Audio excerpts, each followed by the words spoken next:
Hey guys, how's it going today? Back at it on the GT750 I got.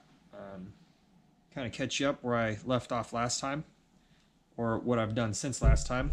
I went ahead, bought some new bolts for the calipers so they'll stay on. However, I made the mistake. I thought, oh, I'll just get some stainless steel hardware and the washers, and that'll, it'll never rust and it won't have issues. But I didn't. I hadn't thought about the galvanic corrosion, so I'm gonna have to swap those back out, which isn't too big of a deal. Went, placed an order.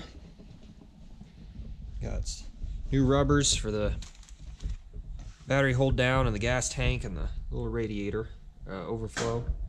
Went ahead, figured out where my ground cable went. The noise you hear is cats walking around here in the shed. I could not get the cable free. I tried the trick of putting a bag on it, taping it, and then filling it with a penetrant, but that did not work. It is still seized. Gonna try to replace the radiator hoses today. They are kind of, I think they're original. And I want to check the thermostat, make sure it still works. I went ahead and broke the little screws loose just in case I was gonna have trouble. Not that that's too big of a deal, since that can be, anything can be, loosened up. But go ahead and get started pulling. I'm gonna pull the radiator off. Figured that's gonna be the easiest way. And we'll go from there. Something to do when you are taking a bike that you have never had apart before, or something that you're unsure of, it's always a good idea to take some pictures. That's what I do usually in between these little breaks that I take. So that way I make sure I kind of have a decent idea how stuff's going to go back together.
Something I've found here while I'm coming through and trying to get my little hoses loosened up is I do have a little bit of antifreeze in the bike.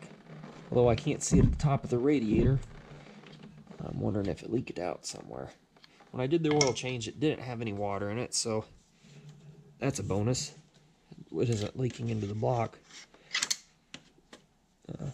These hoses are kind of pretty terrible. I was trying to... There we go. That one's broke loose. I got both the long ones. The one that goes to the top of the head and then the one that goes to the bottom of the block here. Broke loose. The issue I have with the one that goes to the actual filler cap is it's too small of an area for my hands.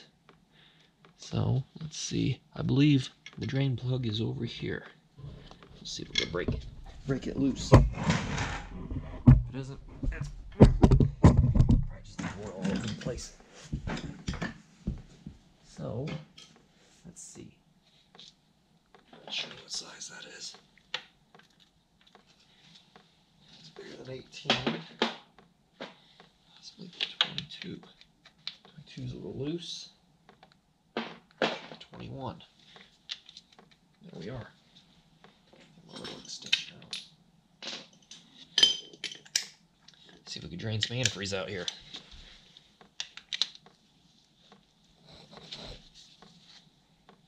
Oh, that's tight.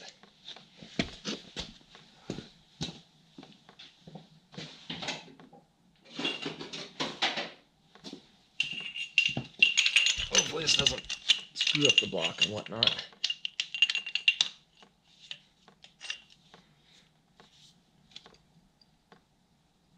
Ah, nope, that one's way too tight. I think there's another one down here. You know, the service manual is not very good about pointing out where it is. It just kind of has an image of this front of the... Oh, that one's tight too. Alright, well, this is going to be a little interesting. As I was saying, the service manual kind of just shows a picture of this general area and says, oh, there's the drain plug for it. You can't really quite see it in the picture because it's black and white and kind of not very descriptive of where it is. So I guess what I'll do, I'll try to give this a little heat, and maybe I'll just go ahead and pull the radiator off, and that way it's out of the way. I don't worry about heating this up and maybe trying to unseize it. Alright, so as you can see now, the radiator's out, and it had a little bit of coolant in it. Not really a huge surprise to me, but wasn't really expecting it. But can't really expect anything with old bikes. Everything came out pretty good. Everything came off nicely. Top has a little bit of corrosion in it. We'll flush that out here in a little bit. Got the little plug broke loose with the help of a little torch, and hammered to give it a couple little love taps. She broke loose. So that's good. Doesn't look like any threading was stuck up in here. I've had that happen before, where the aluminum gets stuck in the threads and then it comes out, and you're in some real trouble then. But I'll clean this plug up before I put it back in. I really should get a new O-ring, but this is something that's kind of easy to replace. Something I saw inside the radiator is there's a lot of corrosion on the top end, much like the thermostat housing. So for now, since it's January 3rd, I'm going to have to run some antifreeze in it. Come summer, I'll put some additives in there to kind of try to clean it out. And we'll see what happens. Hopefully it doesn't give me too much grief, but we'll find out. So got that off, and we'll go about cleaning this all out. Alright, so got the thermostat out, as you can see. We're going to test it real quick, see if it still works. If it does, I'll put it in and head on down the road. So what I like to do to test them, you can use any heat source. Use a oven or a stovetop, I mean. Basically, you just want to bring the water to a boil.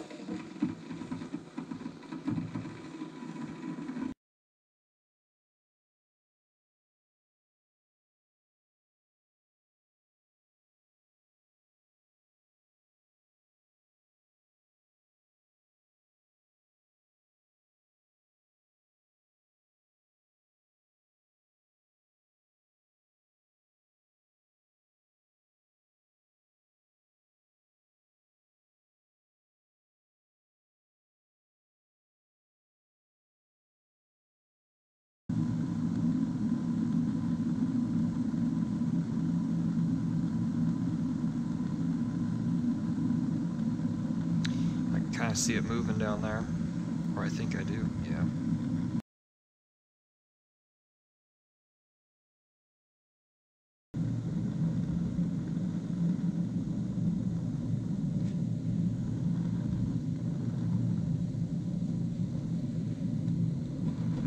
About lost it there, but as you can see, it did open.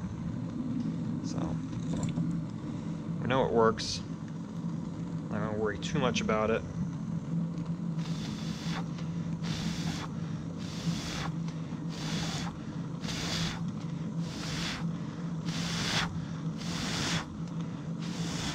see it's closing up a little bit.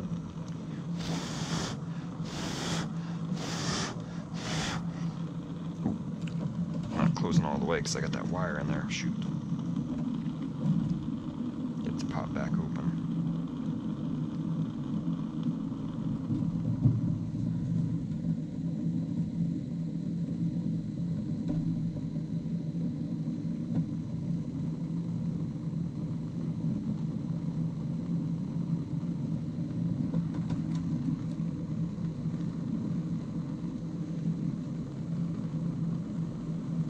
There we go, it's open again. So I'm just gonna pull that bad boy out, set him down there, turn my torch off. I'll put that under the camera. You can watch that close back up. That's how you can test a thermostat. Make sure it still works. Preferably replace them when they're older, but this one works, so I'm not going to worry too much about it. Alright guys, so here's a couple things I've found out. The radiator, upon cleaning it, has a little bit of corrosion in the corner. Hoping that's not a leak, but we will find out here soon enough. As far as the radiator hoses, here's the part number. I bought these off Partzilla. Said I was going to need 3. Really, you only need 2. So now I got a spare for if something happens. The upper radiator hose from the head to the tank, it's close enough. Cut off a quarter of an inch or so. I guess I got that off camera there. Sorry. It's pretty close. Just cut off the quarter of an inch. You got one hose there. The other hose you need, just trim it down. Not quite. Maybe a quarter of the hose there. And it's close enough that you should be able to only use 2 hoses for the whole bike. So there's that. I'm going to work on getting the hoses back on, getting the radiator on. So something I was taught to do when replacing radiator hoses is put a little bit of wheel bearing grease on them. 1, that'll make it so they don't stick next time you want to take it off. 2, if there's a little imperfection, it'll kind of help hold it there and seal it up. One issue I did just realize is I did not disconnect this overflow hose, and I broke it. You can see here the little nubbing off the overflow tank. So I'm going to have to fix that. Not a big issue. I think I could slide the overflow hose out with this radiator in and just swap hoses. Might be a little bit of a pain in the butt, but that's what I'll deal with when it comes that time. On the other note, I've been wanting to kind of polish up the exhaust. It's kind of grungy.